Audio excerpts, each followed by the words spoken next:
this is not a Wendy's, but today we're gonna be making one of my favorite fast food dishes of all time, a Wendy's chili. Dupe, that is, or copycat if you're like one of those food bloggers. But I like the word dupe better because TikTok has been indoctrinated into my mind so much that anything that is a copycat or replica, I am just calling it a dupe. But we will be making a Wendy's chili dupe with a twist. Instead of chili con carne, it's gonna be chili non carne. Get it? Because I'm gonna be using impossible meat. And yes, that's why I'm wearing pigtails, to be more like the girl on the Wendy's bag. Does the back of my head maybe look crazy? I don't know, but the back of my head is none of my business, quite frankly. My favorite part about this recipe is it's super easy to make, very inexpensive, and people will taste it and they will not think this tastes like Wendy's chili. They will taste it and think it tastes gourmet when it in fact is just me trying to come as close to a Wendy's chili as possible. And it's perfect for this time of year when, you know, it does get a little bit chilly, pun intended. And with this recipe, you know, I was going to make like a very crispy baked russet potato. I make some good russet potatoes baked, not gonna brag, but I might for a second. But apparently there's a potato famine at the Acme in Jersey City, and I could not find any that were available. And growing up, what we would have as a side for chili is a peanut butter sandwich. That's right, literally just 2 slices of plain white bread with plain peanut butter, because my dad growing up at school, whenever they had chili, I guess they would also just give them a peanut butter sandwich plain. I don't know. He grew up in a very poor public school, so growing up that was always associated as the side dish with chili. But that's kind of gross, so I'm not going to do that now. But I am going to show you guys a really fun, easy way to take chili and kind of transform it into like a hoagie sandwich type of deal. And on top of that, if that wasn't enough to put on myself at 9 p.m. as I'm starting dinner, I'm going to show you guys literally my favorite salad recipe I've ever made of grilled romaine, inside grilled, you don't have to go outside to grill, with a homemade lemon Caesar dressing and bacon. So the first thing with pretty much every recipe I say is you're gonna start by mincing and chopping. Those are different things, but you know, you're gonna cut an onion basically. You can use really any onion. I'm only using this red onion because it is the biggest one and I like a lot of onion in my chili. One thing I will not be adding to this chili that normally growing up I pretty much always would is pumpkin. I've said this before, but I'm from the pumpkin capital of the world, and one of our claims to fame is the delicious pumpkin chili. But you know, that's a taste that's not everyone loves, and sometimes you just want Wendy's chili. Then after you are finished chopping up your onion, you're going to take 1, 2, 3, 4, 5, 6, 7. I don't know why I always end up with 7 cloves of garlic, but I just always do. I feel like that's just my lucky number. So we're gonna mince 7 cloves of garlic. And I don't know how much longer I could commit to the bit of having the hair like this because I feel like I look crazy. Next, we're gonna take 2 stalks of celery. I like to go for those really green ones. Pro tip, save these if you like Bloody Marys. These are like the best celeries to put in a Bloody Mary. Just something about the presentation of it all. So you're just gonna wanna dice those ugly ends off of the celery and just chop it on up. And be careful not to get your finger in there. I vividly remember a rumor about Wendy's chili having a human finger in it when I was in like 6th grade or something. We didn't have a Wendy's in our town. It was actually about a town 20 minutes away. And it was always like a special treat to drive 20 minutes to get to go to Wendy's and have a Frosty and a chili and dip the fries in the Frosty. And I remember hearing about that at school and people were like, oh my gosh, like do you think they're gonna cancel Wendy's? Even though we didn't say cancel back then. I guess we just said close. And I remember saying to people at school, honestly, there's probably far worse things that go into most foods at restaurants and fast food places. Typically when I go out to eat, I don't know what's going on in that kitchen and I frankly don't want to know, and that's fine with me. And after that celery is all good and chopped up, we are going to just chop up a green bell pepper for our last piece of prep work before we get this thing going. So in a traditional Wendy's chili dupe, you're gonna just use 2 pounds of ground beef, but one way I like to spice it up, not only by using impossible meat, but I like to use about a pound. They never really sell them in a pound, it's like 12 ounces, but same difference of the beef, but I also like to mix it up by using a pound of ground sausage. And you could totally do this with real meat as well. I just think the combination of the beef and the sausage just adds so much more depthness to the flavor, if that makes sense. I can't stop looking at my hair. I look literally crazy. But I like to get the spicy one because your girl likes something with a little heat. So of course I'm going to start with my base of Pam, a good amount of oil, and about 2 to 3 tablespoons of butter. I'm going to put those 3 tablespoons of butter on high heat. But high heat really, truly is the only way I can cook. I also am impatient, so maybe it's that. And just get that butter nice and melted fully in the pan, but you don't want to make sure but you want to make sure that you don't brown it, because that's when it starts to get a little too much of like that nutty flavor, which is great for a lot of things, but for this we just want melted butter. You're gonna throw in about like a handful pinch, I don't know, this size. My boyfriend always jokes that I have Lego shaped hands because they're always permanently like in this position, but that's the amount of onion you want to use. So my Lego hands come in handy. Let's do a little bit more actually. 2 Lego hands worth. 3. Okay, I lied. 4. I would say that's about a half of a cup altogether. Then you're going to take some chili powder. And once it gets really fragrant in the onions are getting soft, you're going to want to add in all of your garlic. The best smell in the world is truly just butter, garlic, and onions. A little salt. A dash of the finest red wine. Then you're going to want to add in your ground beef, or fake ground beef in my case. Then you're going to add in your ground sausage. And we're just going to go like this and like break it down a little bit. And at this point, when it's looking a little chunky but not entirely ground down yet, I'm going to add in about another tablespoon of butter and another dash of the finest California red wine. I know Ina Garten, aka the Dress Up Contessa, always says only cook with a wine you would drink, but I drink boxed wine, so this works in that scenario. Just keep this motion going so you can really break it down into crumbled pieces. Now, fun fact, the actual Wendy's chili, how it's made, is they just take the hamburger square patties that are in the freezer that are probably on the way out, like they're almost bad, and they literally make the chili from those hamburger patties. They like take the patty, break it down into ground beef, and make the chili. How do I know that? I spend a lot of time in YouTube rabbit holes. Now we're gonna season it, because remember, just because something says it comes seasoned does not mean you should not season it as well.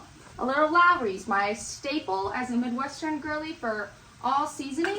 Paprika just gives flavor and dimension to truly anything. I don't think there's one thing that I make besides like a dessert that doesn't have paprika in it. The piece de resistance to making all fake meat taste real, or just giving flavor to anything in general, fennel.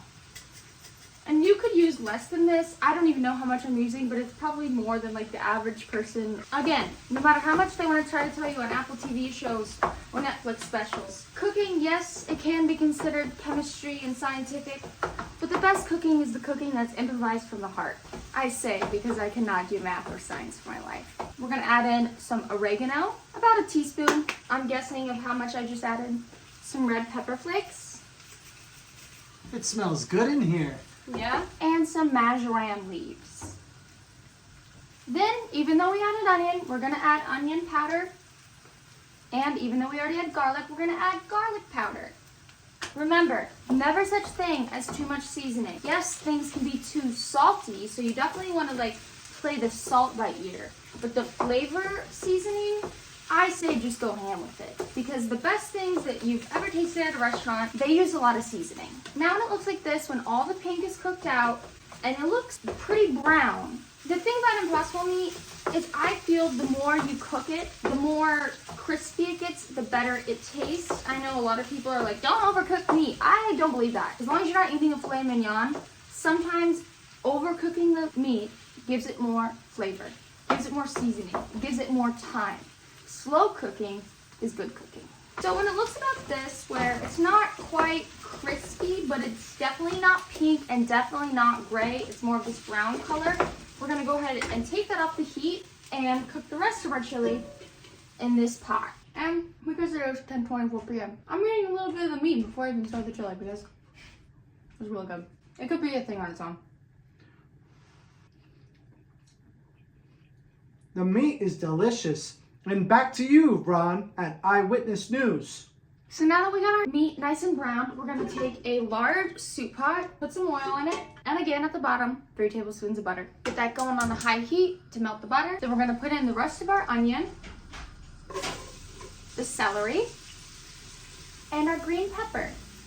And you're just gonna get that nice and translucent and soft, about 5 minutes or so. It just truly depends on the size of your pot. Okay, now when those veggies look like that, you're gonna add your meat into the pot and mix it on up. Now at this point, you're gonna take 3 cans of stewed tomatoes. I like the Mexican style ones because it just really goes with that chili flavor.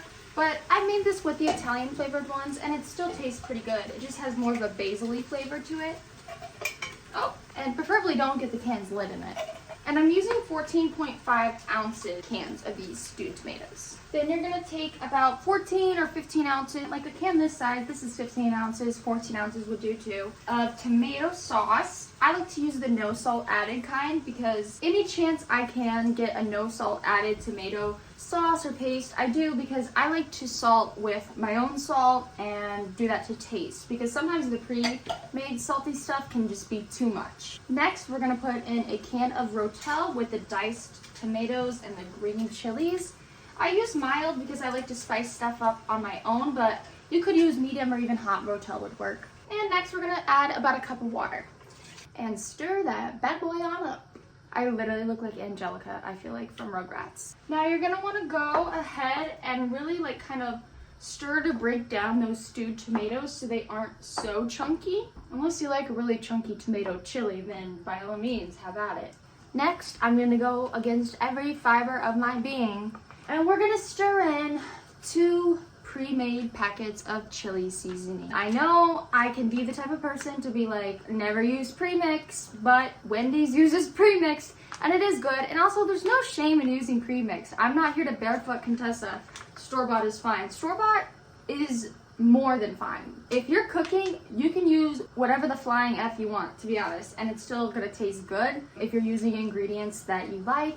And who am I to judge? I grew up eating hot dogs and then most of my eating disorder life eating lean cuisines. So anything from a package, I have no right to judge. But I like to use a mix of the original McCormick's chili and then the mild one. I honestly have no idea if there's any difference, but these are just the 2 that I get. Next, we're gonna take a can of kidney beans with the juice. Don't drain them and just plop those bad boys in. And a can of, pinto beans that I just spilled a little bit. Again, with the juice as well. A little dash of salt, a couple cranks of pepper. Bobby, you crank that pepper now. Nope. And then we're just gonna mix that all together. Then I like to add 2 bay leaves, but you can always add more. This is a pretty big pot, so I think I'm gonna do 3 actually. And a dash or 2 of your favorite hot sauce, which mine is Cristal. I literally could drink this. Turn up the heat so it can boil as you turn it or spin it. What's the word for it? Mix, that's the word. Then once you bring it to a boil, you're gonna wanna mix it one more time. Then you're gonna cover it, reduce it to low, and let it simmer for about an hour. And yes, it is 10:46 p.m., but guess what? You know, sometimes in Spain and Italy, they don't even eat dinner until midnight, so I should have started this earlier, yeah. But in the meantime, I'm gonna get a salad going and show you guys how I do that. The first step is frying some bacon, but I feel like I did that in my last video, so I'm just gonna do that off camera so I can watch Game of Roses, which is my favorite podcast. Now I've grilled up some veggie bacon. We're gonna make us some salad, and I like to use my, I don't know the proper term for it, but it's like a heavy pan, and I pan it on up, a little bit of oil, and a little bit of salt. 1 head of romaine. I've already cut it in half and cut off the stem. And we're just gonna get a nice little bit of grill on this part of it. You don't wanna overcook it because you still want some of that crispiness of the romaine. And we're gonna let this pan get nice and hot first before we throw it on. We're just gonna take it and we're gonna put it with the bigger side up and the, I don't know how to explain it, but face down. And it's okay if it doesn't fit or pieces go over. Keep going. Keep going. I'll put a little bit more oil on it. Alright, well you want to do this bit? You can do this bit. I would love to go to the bathroom. Well, when Daddy cooks, he likes to... Don't call yourself that. He likes to put 2 of them at the same time. A tip that Alexandria didn't do is you want to make sure that you kind of leave a little bit at the end of the stock so that this way they all stay together. If you cut too much, they're all going to fall apart. I would like it to be known that although I make this salad, he does normally cook the romaine. Guys, check this out. I'm going to send this video to her. Inception. And now this is a good angle right here. Look at that. You got the new iPhone. The quality of it, it looks like a movie. Okay, now that we have our romaine lettuce grilled and our bacon ready, we're gonna make the dressing for it. And you're gonna start by taking 2 cloves of garlic and mincing them very finely. Then you're gonna wanna take a lemon. This one might be a little bit too not ripe yet, but it's all I have, so it's what I'm working with. And you're gonna wanna zest that bad boy up. Then once your lemon is zested, I like to chop it up into like really fine pieces, just because I feel like if you don't, it's kind of can get, you know, caught between your teeth or doesn't mix as well with the rest of the dressing. It smells so good. Honestly, even though my kitchen is a war zone right now and very dirty, from all this cooking I've been doing, it smells clean just because of this lemon zest. Like, I honestly wish that there was like some kind of perfume that had this scent, because I would for sure wear it. I'm also right now in search of a new perfume. I've low-key just been using, every time I order from Sephora, I just always get the sample perfume. Sometimes they're even colognes, and that will be my perfume. So I have not bought like an actual perfume in pretty much over a year. So if anyone has any good recommendations for like something fresh, like lemony, but not floral, or even like musky, like I like a sandalwood, definitely let me know. Now we're gonna take that lemon, cut it in half. This is a very undercooked lemon. I know that's not the right word for it, but meaning I definitely should have got a lemon that was like a little bit more ripe, so to say. But you know, Acme, Jersey City, I'm telling you, you were slacking this time. So I just got the lemon that looked the most close to ready, but it's still, she's a bit tough, but we're gonna make it work. And I like to squeeze her out into this little thing, that way I can get out the seeds. I would advise you not to do this if you have any paper cuts at the moment. Alrighty, I think she's good and juiced up, and now we're just gonna pour that in. Next, you're gonna take about a 1/4 cup of mayo, and I know that's kind of gross. It's kind of gross to think how often mayo is used in dressings, just because, I don't know, I feel like there's this gross stigma with mayonnaise. But the truth be told, most restaurants, most dressings have mayonnaise in it. And that's just something you gotta come to terms with. Now, if you want to be healthy, you could also use a plain Greek yogurt in this, but I've found when I've tried that it still tastes too yogurty. It works with like more Greek flavored stuff if I'm making like a Greek salad, but in this case, I'm just gonna use mayo. Then you're gonna take like a dash of olive oil, a good amount of salt, about 8 turns of pepper, 2, 3, 4, 5, 6, 7, 8, a dash of parsley, and a tiny little baby dash of red pepper flakes. Now you're gonna whisk that bad boy all together. It's pretty good, but I think it needs a little bit more garlic. So I'm gonna add just like a little bit of garlic powder. And then because I already threw away my lemon, I'm gonna cop out and use a dash of the pre-made lemon juice. Just a little bit more pepper.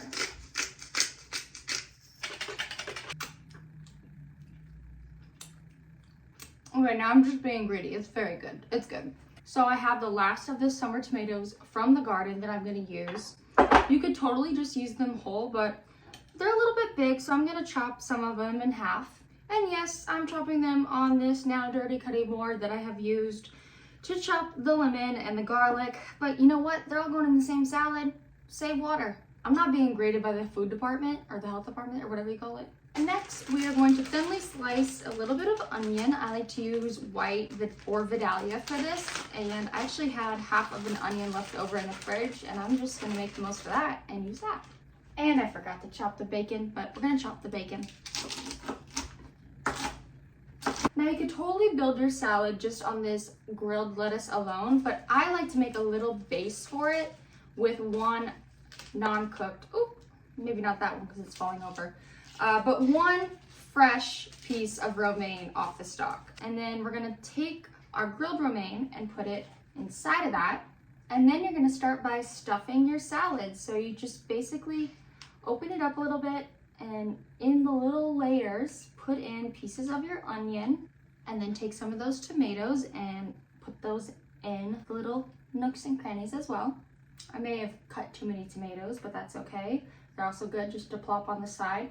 And then you're gonna take your bacon and put that on top, but also sneak some in the nooks and crannies as well. Then you're gonna take some Parmesan cheese. You could totally even use like the little powdered one, but I love getting parm off the block and then having that like thick shredded Parmesan. It is so good. And sometimes even as like a little late night snack, I'll take chunks of the parm like this and I'll put it with some fig spread or strawberry jam and make a little like late night charcuterie board. And then finally, we're gonna drizzle some dressing on it. Now, if I normally time this out right, the salad would come out hot. I love a hot salad. I am a hoe for a hot salad. If that's on a menu, I'm trying it. And now that our salads are ready, I think the chili's finally ready to serve. Now, this chili's gonna be literally to die for on its own, but if you want to spice it up and make it more of like a meal, because I know there's a great sector of people who don't believe like soups or stews or chilies are meals. They're like, oh, that could be a lunch, but it can't be a dinner, which I think is bullshit, to be honest. I like to make a chili hoagie, and all you're gonna do for that is take some potato rolls, aka hot dog buns, throw them in the toaster. Oh, and while those are toasting, I forgot to add a key element is right before you serve your chili, you're gonna wanna, while it's still cooking in the pot, add like a dash of white vinegar. I don't know why, but this makes all the difference. But it has to be at the very last second before serving. Now look at that. I was gonna say it smells like a Wendy's, but that doesn't seem like a good thing. But it smells really good. For now, I'm just gonna do some chives, a little bit of cheddar cheese, and of course, my favorite, some oyster crackers. And if I'm serving this, I'll definitely put like a couple different types of hot sauce on the table so people can choose if they want to spice it up. I'll put salt and pepper because everybody's taste buds are unique and everybody likes their own level of heat and seasoning. Now to make these the hoagie version of a chili, you're gonna first take your toasted hot dog buns and then put some butter on them. But I didn't think ahead, so I'm gonna use a throwback from my eating disorder era. This is not a tip, butter spray, but I still use it because it does flavor things, and sometimes I just don't want the heaviness of butter, but I do use real butter now, not just this. Shout out to Portia de Rossi's book that made me get on this. I feel like I should cut this out. I'm not trying to inspire anyone, I'm just being real with y'all. Okay, I might need your help for this. Oh yeah. Also turn off the stove because I forgot to do that. Oh, I like that. See, men do have some good thoughts. So we're gonna take the chili, the chunkier the better. For this hoagie part, ideally this is the best way to use leftover chilies when it's gotten a little thicker. If you wanna do it right out of the pot, so to speak, just make sure you get more of the chunkiness and less of like the soupiness. Now, this is where I'm gonna get a little crisis. She's a crisis girl. Instead of cheddar, for the hoagies, because I am from the Midwest, but I've obviously spent most of my adult life in New Jersey, the mozzarella capital of the world. I mean, besides Italy. I like to put mozzarella on the hoagie version of the chili. It just adds a different flavor to it, and it's really, really good. There's still over a whole entire, I don't even know how to explain it. There's a huge amount of chili left over. I can't say enough good things about this chili. I hope you guys try it, and tag me in the comments if you do. What does that even mean? I always say tag me. I hope you guys like this chili. I hope you try it. It really is the closest I've ever came to a Wendy's at-home chili. If you have any chili recipes, definitely let me know, because this is one of those foods that I feel like everyone has their own unique twist on, and I love learning about that because I love learning new recipes. And I like how he went for the hoagie first one. That's the example of the leftover one. But anyways, it is now midnight 12:32, and my brain is fried. So I'm gonna go eat some chili, and I will catch you guys on the flip side.